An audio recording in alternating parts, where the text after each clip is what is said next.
Welcome back to Bazaar Morning Call. We kickstart a brand new week. It's been stellar days for the bulls so far. The SGX Nifty for today, though, is indicating that the start will be a tad bit in the red. Let's see how it goes. For now, we've conquered that hurdle of 16,000 on the Nifty. But our research team is here joining in to prep us for the day and to tell us about all the big stocks in focus. So let's welcome them on board. Folks, hi, morning. Anuj, what are you looking at today? The big decline in crude prices, Sonia. So I think oil marketing companies have started a fresh round of rally after IOC's move. I want to keep on radar IOC itself, but it rallied on Friday. So perhaps the focus shifts to the other two, HPCL and BPCL. The marketing margins must be looking good now. So for these companies, so I think these are three stocks that I'll keep on my radar today. Okay, let's move on then. Lots of earnings to go through. Starting first with DIVI'S. Ekta, tell us about it.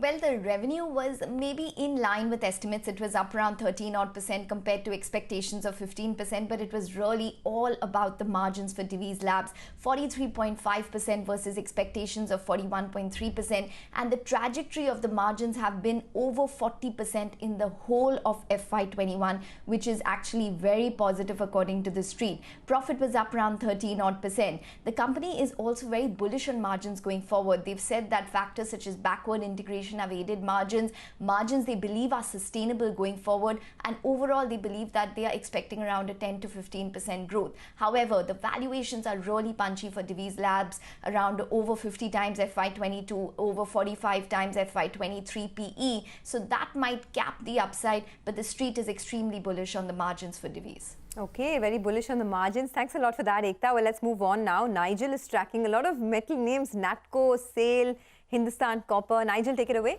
Well, let's start off with SAIL then. The adjusted numbers look good. The adjusted EBITDA was a beat of closer on 250 crores odd. The margins did come in at around 33.2%.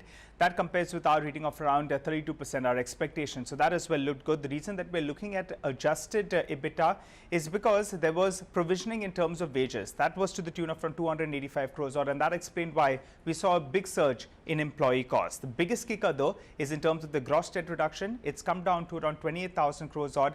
At the end of March, it was at around 35,000 crores odd, and they've said that now they'll reduce the gross debt to sub 20,000 crores.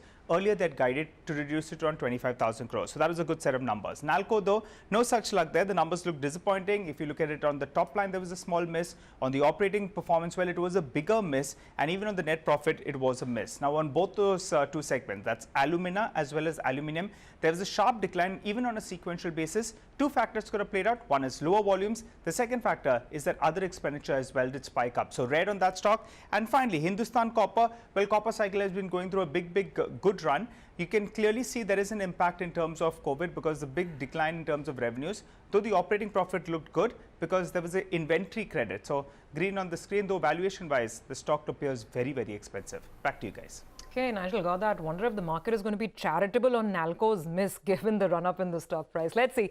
Agam, good morning. You're looking at a bunch of earnings. Let's start with the Tata Power. Absolutely. And well, Tata Power's earnings are good and they are well ahead of expectations. It's a very strong quarter with 54% growth in its revenues. And the margin contraction has not been as stark as one was expecting, and coming in at around 23.3% against 26.8%. Consequently, profit has risen by 74%. A lot of the strength is coming in its transmission and distribution along with the renewable segment. Moving on to Torrent Power, not such great set of numbers, subdued 3% growth in its revenue. EBITDA has declined as much as 25%, and that's the reason why profits have also come off around 45%. This is because of a sharp increase in electrical costs that the company has paid for this quarter. And Bharat Electronics, this is perhaps the one where we may see the starkest movement, because this has been a rather howler, considering we're looking at a decline of around 1.6%. Margins have contracted to, in fact, halved to around 4.3%, and this is after a spectacular quarter that we've seen in Q4. This is a rather disappointing one, so watch out for this one as well. Okay, thanks a lot for that. So good numbers from the likes of Tata Power. Let's see how that one moves. But let's go across to Nupur now and find out more about Z. Nupur, we heard the management a while back, but take us through what were the key takeaways from the earnings?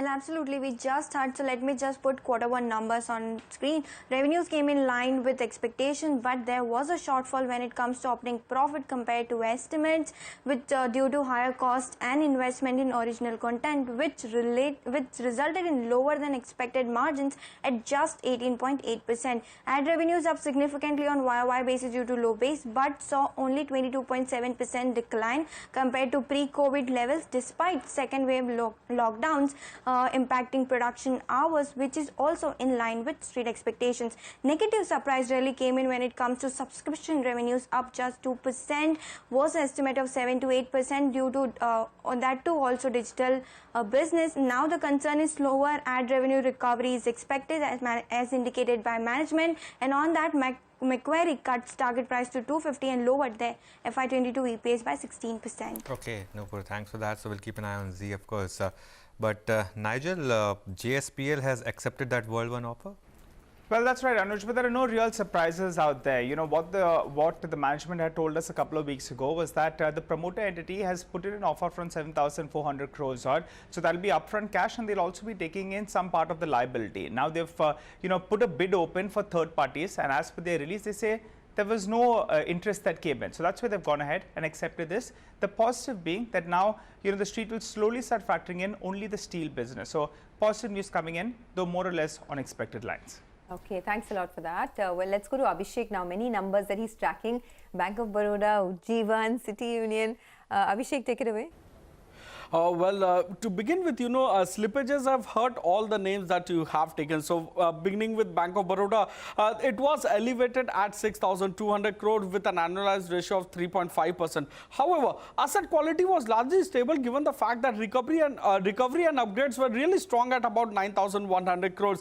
The restructured book that increased by 100 basis points sequentially, but the key negative factor is that the loan growth is very weak. It has declined by 3.4% YOY and about 5.3% sequentially. However, they have been able to improve their net interest margin by 32 basis points sequentially on account of the lower cost of funds. So PNL is a beat to our poll both in terms of NII and PAT. UJJIVAN SFB, the asset quality has deteriorated. Gross NPA ratio is at 9.79 when compared to 7.07% in the previous quarter. The restructured book remains elevated at 5.5%. Collections have improved in July to 93% versus 94% in March. However, they have seen AUM decline for the first time ever on a YOY basis by 2.3%, and they have reported a loss of 234 crores versus our pool of PAT of around 42 crores. City Union Bank, the slippages remained elevated at 482 crores. Asset quality did deteriorate over there, and you also saw an increase in restructured assets. So the loan growth is at 5-quarter low of 5.4% YOY. However, net interest margin has improved.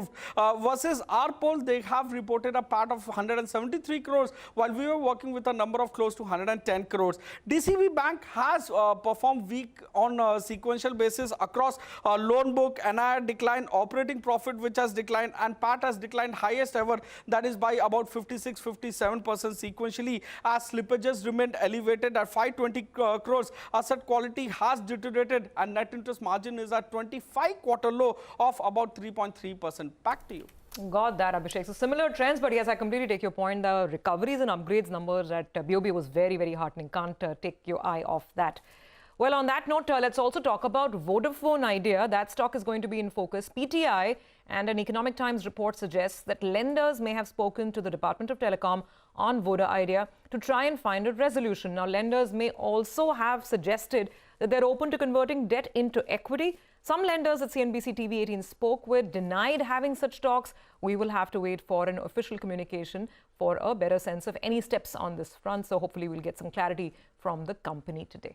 Okay, so that sums up all the stocks that you need to watch out for today in case you missed out on any of them.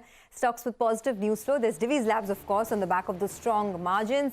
SAIL, Hindustan Copper, Tata Power, Bank of Baroda, City Union Bank and JSPL. While stocks with negative news flow, there's NALCO, Torrent Power, BEL, UJJIVAN Small Finance Bank, DCB Bank as well as Z Entertainment. But that is the list of stocks in focus. There's also the commodity space that will be in focus this morning. So our commodities editor Manisha Gupta joins in now for a quick check on that. Manisha, hi, good morning. What's the latest there?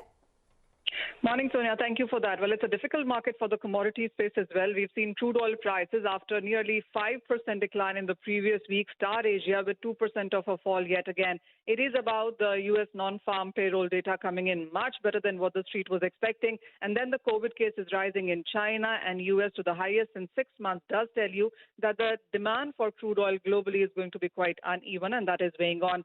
It also has to do with the strength in U.S. dollar, some decline in equities, which is weighing on to the metal prices. So everything in the metal space has opened on a weaker note by quarter to more than 0.5%. So whether it is steel, copper, aluminum, lead has declined by a percentage point. It's a decline everywhere in the market right now. Okay, got that, Manisha. Thank you very much for the update over there. Blame it on the stronger dollar. We will take a quick break. On the other side, Prakash Diwan will join in for some stock talk. Also, Nitin Chugh, Managing Director and CEO